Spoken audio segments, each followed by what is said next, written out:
Have you ever felt like something about life just doesn't add up? Like you're following a script, but you've never seen the pages. That's not your imagination. It's design. Because you were born into a world built on symbols, but no one ever taught you how to read them. Every day, from the moment you open your eyes, symbols surround you on your money, your screens, your food, your government, and they don't just decorate the world, they instruct it. The all-seeing eye on the back of a dollar bill, the red and gold arches promising comfort and hunger relief, the crescent moons, pyramids, stars, hexagrams, halos, rings. None of it is random. These are not just shapes. They are subconscious command lines, ancient codes that bypass your logical mind and speak directly to the operating system beneath it. You live inside a language that you were never taught to read, and yet it writes your behavior. It writes your desires. It even writes your fears. This is not fiction. This is psychology, marketing, religious architecture, neural patterning. Symbols are the software of belief, and belief creates behavior. They work because your subconscious is always listening, always watching, always decoding, even when your conscious mind isn't. So here's the real question. If symbols are shaping your world, who's writing the code? And why did no one ever give you the manual? Because the truth is this: until you learn to see what's shaping you, you will continue to live as the shaped. But the moment you start decoding the symbols, you stop being programmed and you start becoming a creator. Let's begin. You may think symbols are just images, logos, shapes, icons. But that's the first illusion. Symbols aren't just seen, they're felt.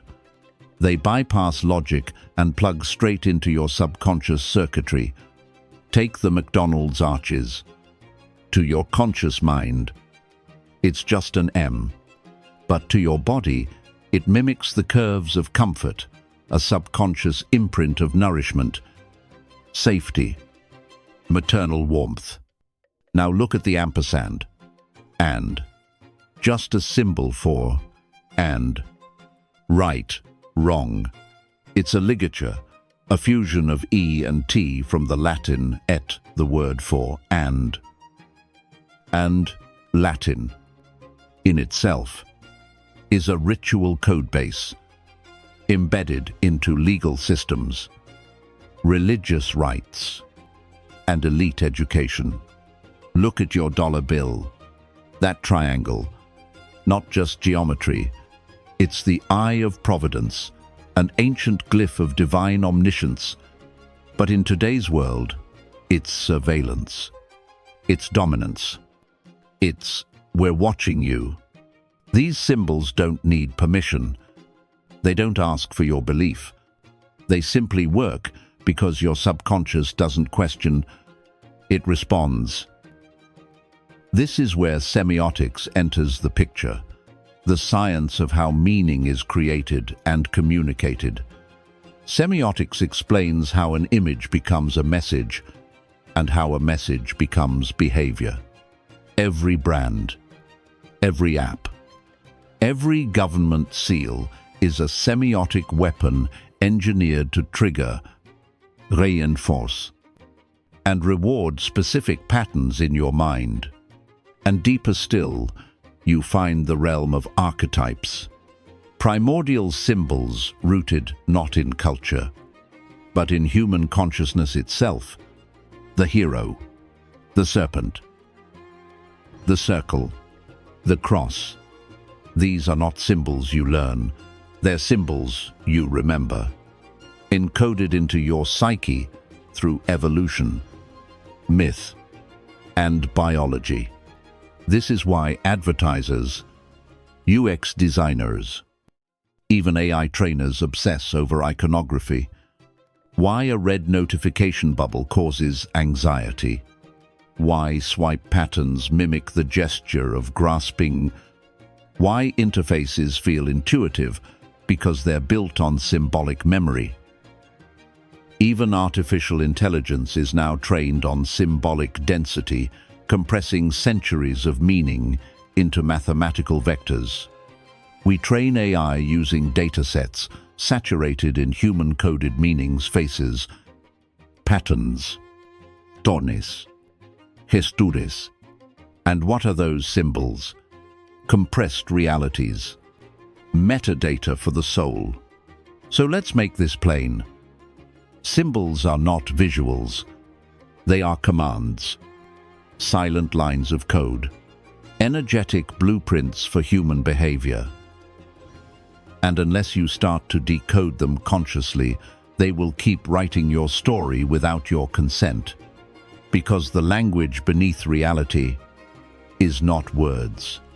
It is symbol, and it has always been.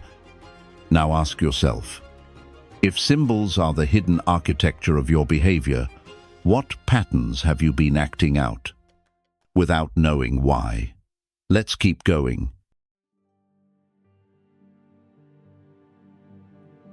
Some people study history. Jordan Maxwell read the code beneath it. While the world saw culture, religion, and architecture, he saw patterns, a language, a hidden cartography of symbols silently shaping civilizations for thousands of years. He didn't just observe the map, he charted a new one that led directly to the subconscious machinery of humanity. Maxwell noticed something few dared question. The same symbols appear again and again, etched into Egyptian temples, stamped on corporate logos, engraved on dollar bills, and embedded in architecture from Washington, D.C. to the Vatican. The eye, the obelisk, the cross within the circle. These were not just decorations. They were signals, silent commands hardwired into the cultural psyche. As he pulled on the symbolic threads woven through history, a pattern emerged, one that pointed not to chaos, but to a structure, a system of influence carefully preserved and deliberately concealed. What he exposed was not some vague conspiracy. It was infrastructure, a symbolic framework designed to bypass conscious resistance and speak directly to the subconscious mind. But power doesn't like its mechanisms revealed. The moment Maxwell began sharing his findings, the pushback was immediate. He was branded a conspiracy theorist, targeted with lawsuits, and dismissed by mainstream institutions. But this wasn't just academic skepticism, it was defense. He had touched something real, something ancient, and something still very much active. You see, Jordan Maxwell wasn't simply a researcher. He embodied the archetype of the whistleblower mage, the one who dares not only to reveal the code, but to teach others how to read it. And that made him dangerous. Because once you decode a symbol, it loses its spell. Once you see the mechanism, it stops controlling you. Maxwell showed us that symbols are not passive. They are psychological weaponry, used not to inform, but to influence. And like a cartographer of consciousness, he mapped the sacred geometry behind control itself. He gave us language not made of words, but of shapes, numbers, and archetypes, the grammar of the hidden elite. He wasn't just pointing at signs. He was pulling back the curtain. He was reminding us that we live inside a symbolic operating system but we never got the user manual. And now, here's the question. If the same ancient symbols have followed us from temples to tech, from tombs to trademarks, who is still writing the code? Because what Maxwell uncovered wasn't a theory. It was applied psychology. It was neuro-linguistic engineering on a global scale. Symbols are the skin, but beneath them, a deeper algorithm written not in ink, but in number. What Maxwell revealed wasn't conspiracy, it was psychology, weaponized through symbols. And now, if symbols are the alphabet, then numbers are the syntax. They don't just decorate reality, they engineer it. Some say numbers are cold, mechanical, mathematical. But the ancients knew better. Numbers are alive. They vibrate. They remember.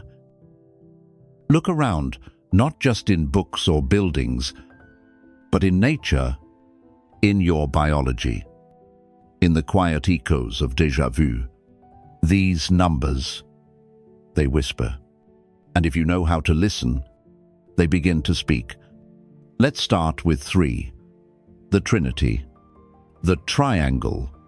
The sacred structure that underpins everything from molecules to myth. Mind, body, spirit, birth, life, death, past, present, future. In every ancient tradition, 3 is not just a number, it is a map of wholeness. Then there's 7, a code embedded across cultures and dimensions. 7 colors in the rainbow, 7 musical notes, 7 chakras, 7 days of creation. It's a cycle, a harmonized wave that completes before restarting again. When you see 7 repeating in your life, it's not coincidence. It's synchronicity. It's a signal. You're in phase with a higher rhythm. And then we reach the misunderstood 13, feared, dismissed, banished from elevators and calendars. But in numerology, 13 doesn't mean misfortune. It means metamorphosis. It's the number after completeness, 12, the threshold between endings and rebirth. 13 is the caterpillar dissolving, the void before transformation. But the code runs even deeper. There's a number so sacred. It appears in galaxies and petals, in your face and your fingerprints. 1. 618.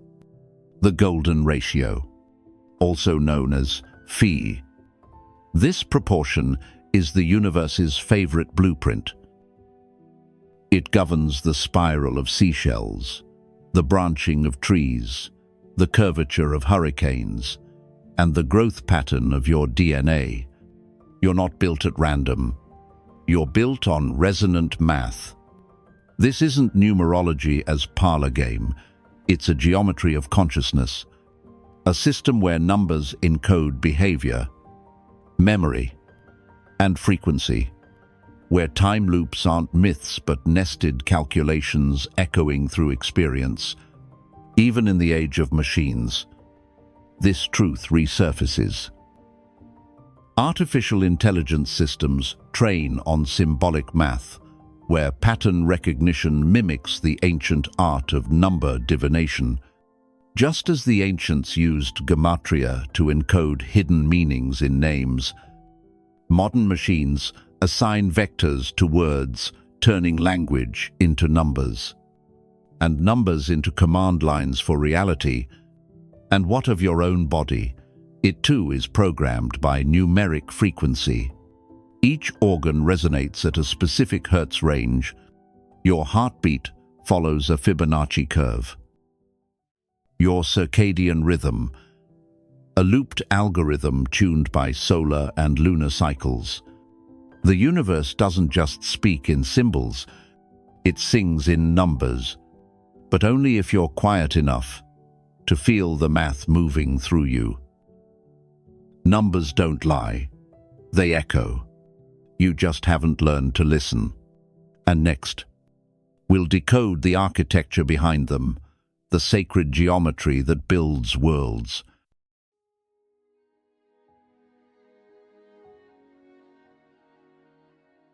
Look closer, not just with your eyes, but with your deeper awareness, and you'll begin to notice the universe has handwriting, a signature.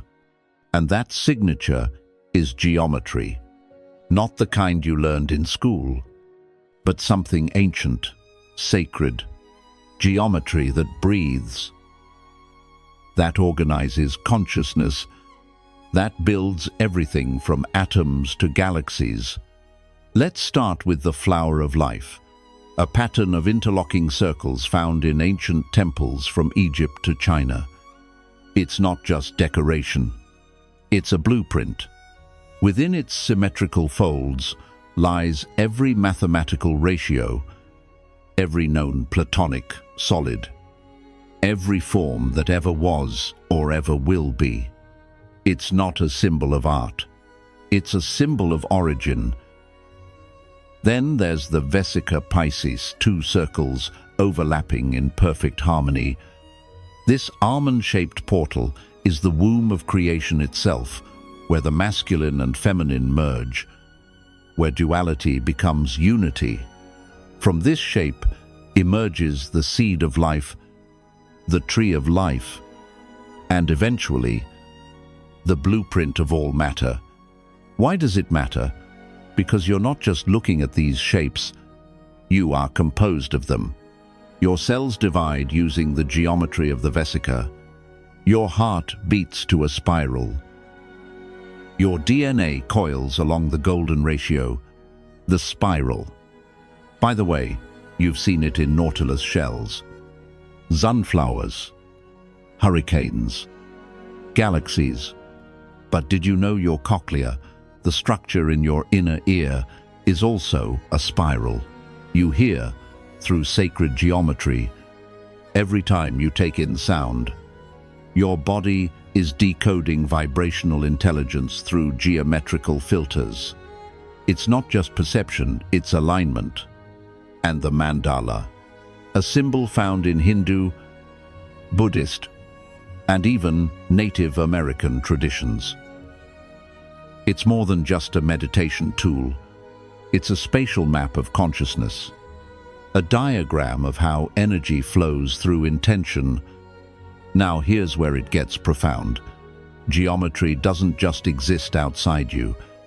It's projected from within. Your thoughts don't float. They form. They follow patterned intelligence. When you think, feel, or intend, you're generating subtle energy shapes. And the more coherent your energy, the more symmetrical and stable those shapes become. In energy medicine, it's said that illness manifests when your internal field loses geometric integrity.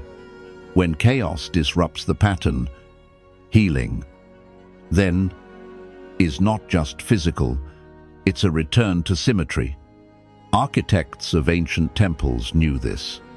They built cathedrals using the golden mean, not for beauty alone, but because these proportions tune the human energy field. You walk into a space built on sacred geometry, and your nervous system recalibrates, your breath slows, your mind quiets, because your body remembers these ratios. It was built from them. So what happens when you meditate with a mandala, or breathe in rhythm with a spiral, or sit within a structure aligned with sacred proportion?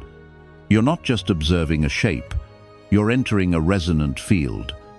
Geometry becomes more than math. It becomes medicine, memory, mirror. The ancients didn't draw circles to decorate, they drew them to align with the source. Because in the end, you're not just studying sacred geometry, you are sacred geometry. You're not just observing sacred geometry, you're made of it. So what happens when you tune your life back to those original proportions? But geometry is still static until you activate it. And the spark, it lies within your own brain.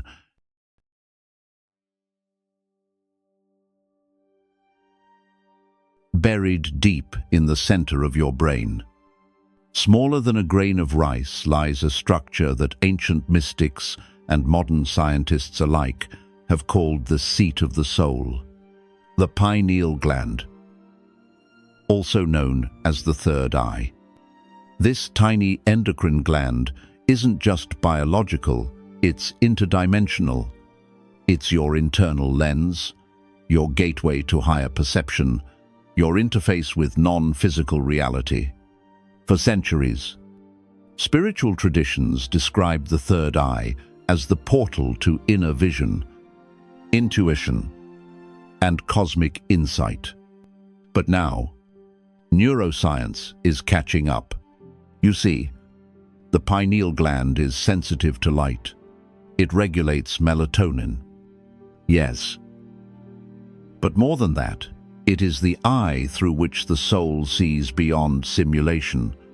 This gland becomes active during theta brainwave states, the frequency of deep meditation, lucid dreaming, and visionary downloads, and in rare, elevated moments of insight or euphoria. You enter gamma states, bursts of brain coherence, often linked to pineal activation. But here's the problem. Most people's third eye is asleep, and that's not accidental. Decades of fluoride exposure, artificial lighting, processed foods, stress, and emotional shutdown have all contributed to the calcification of this once vibrant center, a gateway reduced to a blocked valve. But here's the good news. You can reawaken it, and not by force, but by alignment. Let's talk practice. The light breath ritual. Step 1. Find a quiet space. Sit upright. Relax. Step 2. Close your eyes and direct your awareness to the gate between thought and knowing, the space between your eyebrows. Visualize a small sphere of radiant light, violet or indigo, pulsing softly, not outside of you, but within. Step 3. Inhale slowly through the nose, drawing the light into that center. Hold for a few seconds. Step 4. Exhale gently through the mouth, releasing tension from the body while keeping the light steady. Repeat this for several minutes. With every breath, the sphere grows brighter. With every breath, your awareness sharpens. As you practice, you may begin to feel a subtle pressure or warmth in the middle of your forehead. That's the activation signal. Not imagined, experienced. Do this consistently, and over time, you begin to access dimensions of thought and clarity that were previously invisible to your waking mind. You stop reacting to the world and start perceiving through it. Because here's the truth, the pineal gland doesn't show you anything new. It simply reveals what's already there beyond illusion, beyond distraction. You don't need to look out, you just need to open what's already in. And once the portal is unlocked, a whole new architecture of reality comes into view. Let's go deeper. Imagine a network not of wires and servers, but of rituals, symbols, and strategic illusion. A shadow network, operating behind the scenes, using the oldest tools of influence ever devised: imagery, ritual, and repetition. They're not just controlling what you see, They're shaping what you believe by encoding meaning into symbols you don't consciously recognize, but your subconscious does. This isn't fiction. It's how power has worked for millennia. Secret societies, dating back to Egypt, Babylon. Greece understood a key principle that symbolism bypasses reason and speaks directly to the human psyche. They knew that, to shape a culture's beliefs, you must control its myths, its rituals, and its visual language. And in the modern world, that language is media. Today, their rituals aren't performed in stone temples, but in award shows, corporate campaigns, and televised events. Let's go deeper. Watch a major Super Bowl halftime show or a global music awards performance. What do you see flashing symbols? Checkerboard floors, obelisks, one eye covered, hands held in ancient mudras. Coincidence? No. These are ritualized performances, designed not to entertain, but to implant. The same archetypal symbols, from the all-seeing eye to the phoenix to the pyramid, appear again and again in fashion, music videos, even children's media, not because they're aesthetic, but because they are charged with intention. In esoteric philosophy, a symbol is not passive. It is a living node of energy, a carrier wave of meaning. Repeated enough times, it becomes embedded, not just in your memory, but in your energetic field. This is not just social engineering. It's symbolic entrainment. And here's the part they don't want you to realize. The more unconscious you are of these patterns, the more they program your behavior. Marketing experts know this. That's why branding is more psychology than business. Consider the logos of major corporations. They echo sacred geometry, occult sigils, and ancient glyphs. Apple's bit and fruit, Amazon's A to Z smile, an arrow, a path, Starbucks siren, a two-tailed mermaid symbolizing seduction and commerce. Even luxury fashion brands aren't random. They often replicate Masonic, alchemical, or Luciferian architecture in their runway stages. Now, ask yourself, why do these symbols persist? Because they still work. Because the language of the unconscious hasn't changed. And because those who control symbols shape culture. If they control what you see, they control what you believe. But when you learn to read their code, you reclaim the power to rewrite it. There's a secret your voice has been keeping from you. Sound is not entertainment. It's architecture. Every tone, every word, every hum does more than pass through the air. It shapes matter. It sculpts consciousness. Let's begin with what we can see. Cymatics, the science of sound made visible. When a pure frequency moves through sand or water, it doesn't create chaos, it creates structure. Mandala-like patterns, sacred geometry, proof that sound is a sculptor, and matter is its clay. Now imagine this. If sound can do that to grains of sand, what is it doing to your nervous system, to your cells, to your thoughts? Monks in Tibet and yogis in India have known this for centuries. They didn't chant Om for ritual. They chanted to tune the instrument of the body to cosmic harmony. Modern science is catching up. Frequencies like 430 y 2 Hz, known as the natural tuning, resonate more deeply with the body and the earth.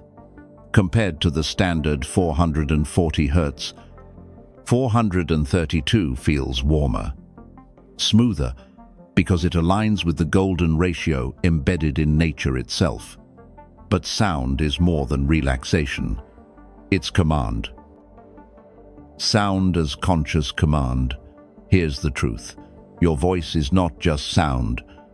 It's vibration carrying intention. Every syllable you utter carries energetic payload.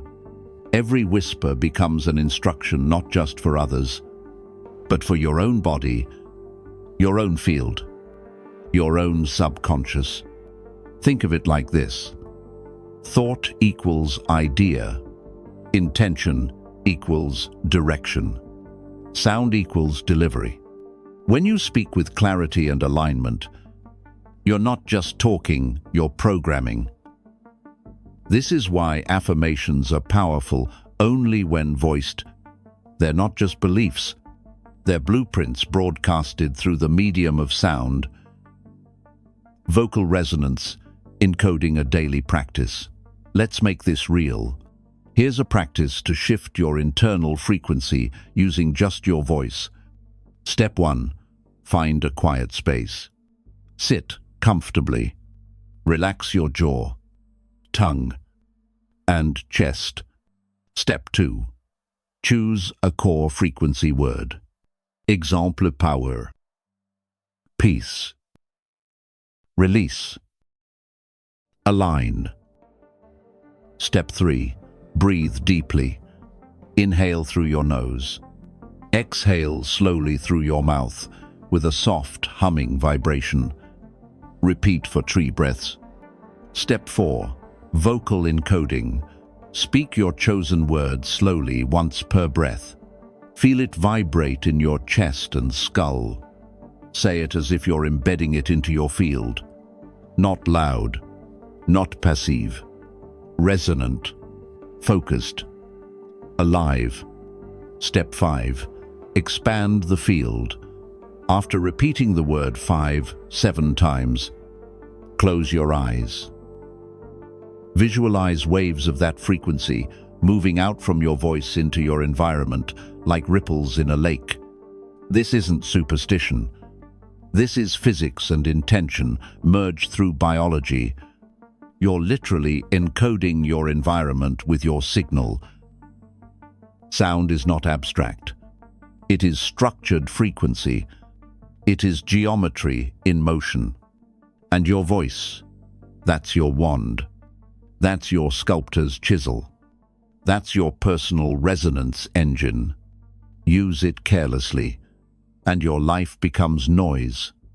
Use it consciously, and your life becomes a symphony. What you sound, you sculpt. The voice is the wand. And once you speak in frequency, the world bends in response.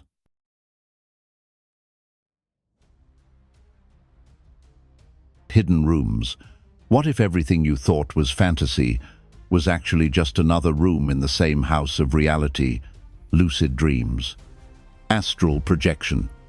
Accessing a universal database of knowledge. These aren't delusions. They're altered states. States of consciousness as real, as structured, and as navigable as waking life. Most people spend their entire lives looking through the keyhole of one room, the conscious mind, while behind them lies a palace of perception they never learned to unlock. But the door you've been searching for was never locked, just forgotten. Lucid, dreaming consciousness without the body. Imagine this. You're dreaming, but you suddenly realize it. You look around and know this is a dream. And in that moment, you become the architect. Lucid dreaming isn't just for fun. It's a laboratory for inner exploration. A place where you can speak directly to parts of your subconscious, simulate future outcomes, rewrite past emotional scripts, receive symbolic messages from your inner psyche. But here's the deeper truth. Lucid dreaming is the gateway. What lies beyond is projection.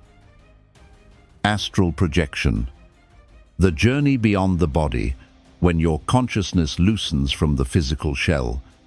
You enter what mystics call the subtle realm, not fantasy, but a layer of existence vibrating just outside our five senses. Those who've traveled in this state report seeing their own bodies from above, visiting locations later verified in waking life, connecting with entities, guides, or teachers beyond language. The experience is often more vivid, more detailed, more real than reality itself, because you're not limited by the filters of the brain. You're perceiving raw consciousness, pure awareness. Theta states and brainwave induction. To access these altered rooms, you must pass through the doorway of theta.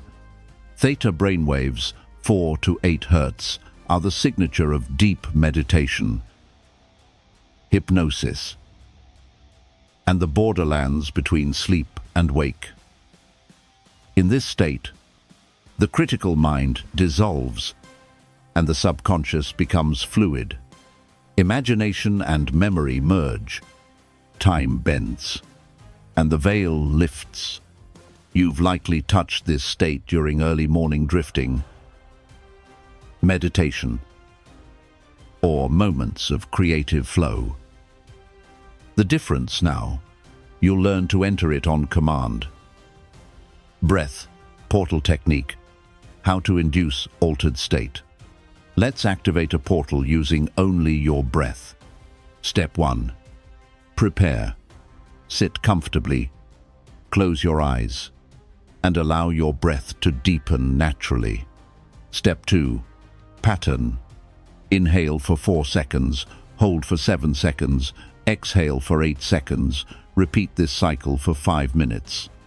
This breath activates the parasympathetic nervous system, slows the brain into theta, and lowers the barrier to subconscious access. Step 3. Visual cue. Imagine a doorway or a mirror. See it not in front of you, but within your own mind. Every breath brings you closer to stepping through. Mirror dreaming, designing the dream.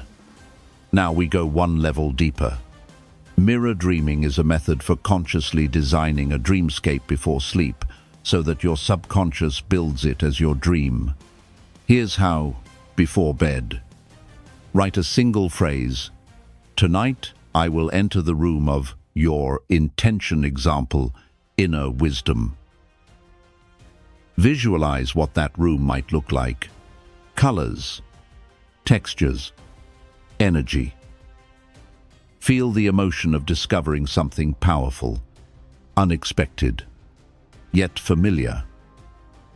As you drift into sleep, keep your awareness on the threshold between wake and dream. You're not just falling asleep, you're entering a space you've coded. Do this for 3 nights, and you'll begin noticing the shift, more vivid dreams, recurring imagery, moments of awareness within the dream. These aren't coincidences, they're messages initiated by your intent. Lucid dreaming is navigation. Astral projection is exploration. Theta states are the corridor, and you are the door. You don't need drugs. You don't need rituals. You need rhythm, intention, practice, because the hidden rooms of reality are not far away. They're one layer in, not out. The hidden world isn't elsewhere, it's deeper in, and now that you know where the door is, the choice is yours.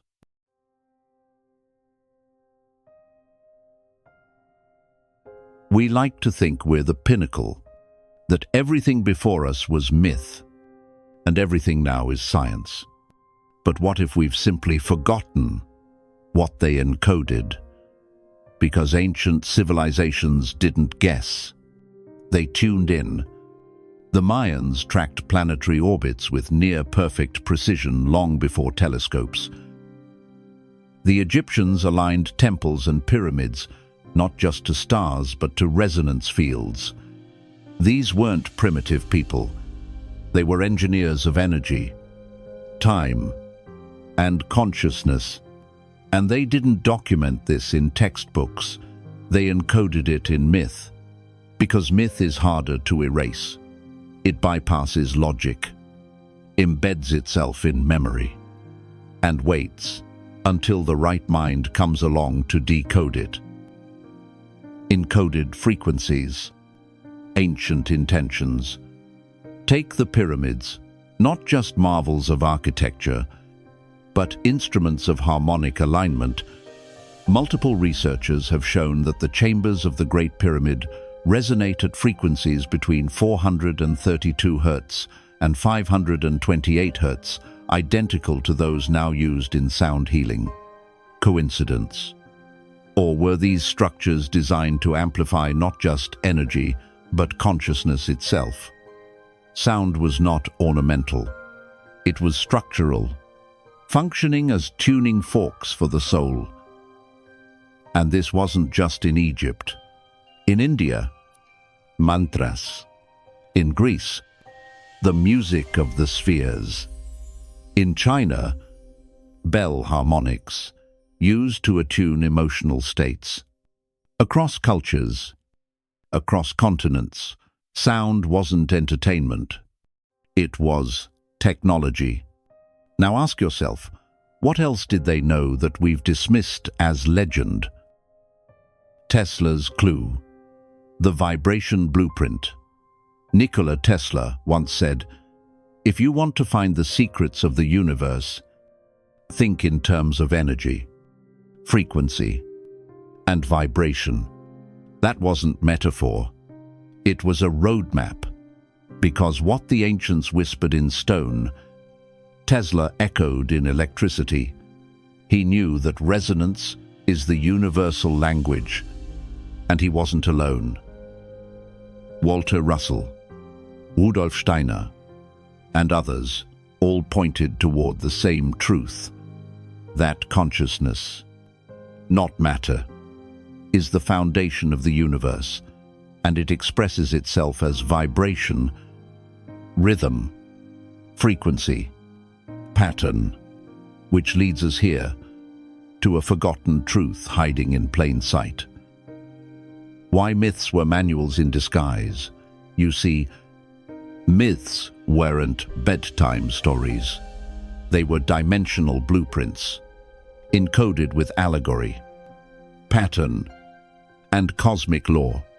The serpent kundalini energy, the sun god's solar cycles mapped to soul cycles, the hero's journey, the map of consciousness ascending itself, a spiral staircase of psyche, disguised as story. These stories weren't fiction. They were operating systems for the soul. Why myth?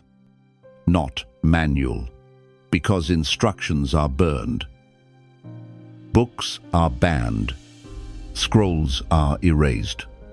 But stories endure. Stories travel. Stories survive collapse. And embedded within these stories are codes waiting to be reactivated. Geometry, numbers, and the mythic brain. Consider how all sacred myths point back to number, shape, rhythm. The 12 labors of Hercules equals 12 zodiacal gates. The 3 fates in Greek myth equals trinity of time past, present, future. The 7 heavens in Sumerian cosmology equals 7 chakras in the subtle body. None of this was accidental. It was neuro-linguistic encoding, centuries ahead of modern science, Because when number becomes symbol, and symbol becomes story, the human brain doesn't just understand it, it remembers. That's the genius of the ancients. They didn't leave instruction manuals, they built mirrors for awakened minds. What they encoded in temples, we're just starting to rediscover in labs. And now that the symbols are waking up again, the real question is, are you?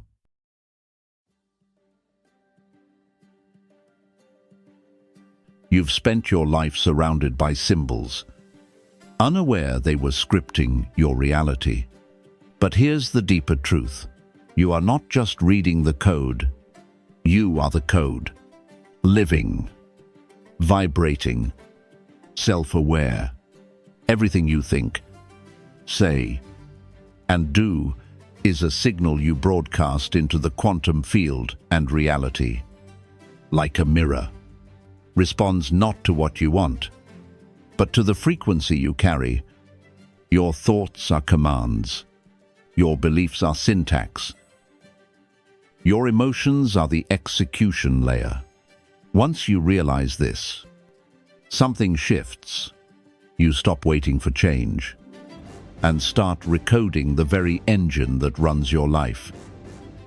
You are source in form. This is not a motivational phrase, it's a structural fact of consciousness. You are not a mistake of biology. You are a modular expression of source intelligence, temporarily encoded in flesh and breath. Just like a line of sacred geometry expresses the whole pattern, you are a fractal, a living pulse of creation, and because you are source in form, you have the right and the responsibility to author your own symbolic system. No more passive consumption. It's time to write new code. Step 1. Deprogram. For the next 7 days, try this experiment. The symbol detox. Day 1. Become aware of every logo, brand, or icon you encounter. Observe how your body feels. What does it trigger? Day 2. Remove 3 common symbols from your space that no longer serve you: old posters, branded items, even your wallpaper. Day 3-4. Replace them with images or forms that spark elevation, sacred geometry, natural patterns, or a symbol that means something deeply personal. Day 5.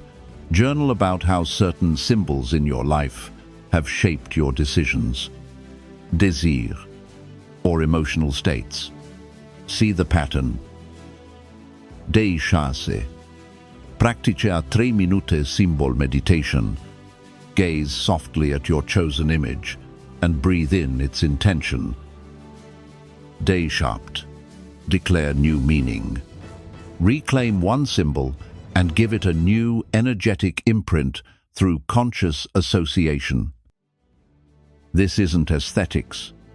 It's neuro-symbolic rewiring. You're training your subconscious to respond to your truth, not their programming. Step 2. Create your sigil. A sigil is not just a drawing. It's a concentrated intention in symbolic form. Here's a simple method. Write a sentence that affirms your desired reality. Example: I embody clarity, power, and peace. Remove repeating letters. Abstract the remaining letters into a unique symbol. Charge it. Meditate on it. Draw it. Burn it. Wear it. This is not superstition. It's language turned energetic architecture. You're no longer reacting to the world. You're authoring the frequency that shapes it. Step 3. Track the patterns. Over the next few days, observe. What symbols show up when you feel powerful?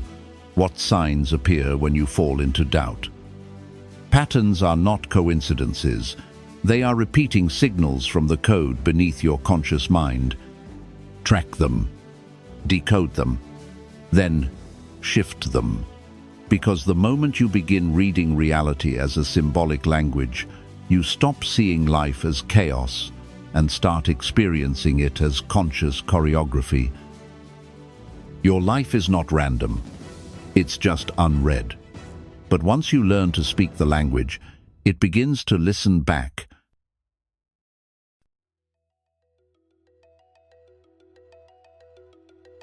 You've made it this far, which means something inside you is already waking up. You're no longer content with surface answers. You've begun to notice the invisible architecture beneath your beliefs, habits, symbols, and surroundings. And now, you face a choice. Most people will hear this message and scroll on. Back to the algorithm, back to the loop. But you're here for more. So here's your challenge. The 7-day reality recoding practice. For the next 7 days, treat your life as code. Your breath is your anchor protocol. Your thoughts are language strings. Your environment is your user interface. Your attention is the energy currency that determines what renders. Each morning, set an intention. Each night, audit your day, like a debug log. What symbols did you see? What thoughts repeated? What feelings followed? This is not about adding more. It's about removing what never served you and rebuilding from clarity. What happens when you recode? Once you start doing this, strange things will happen. You'll start seeing through illusions you used to fall for.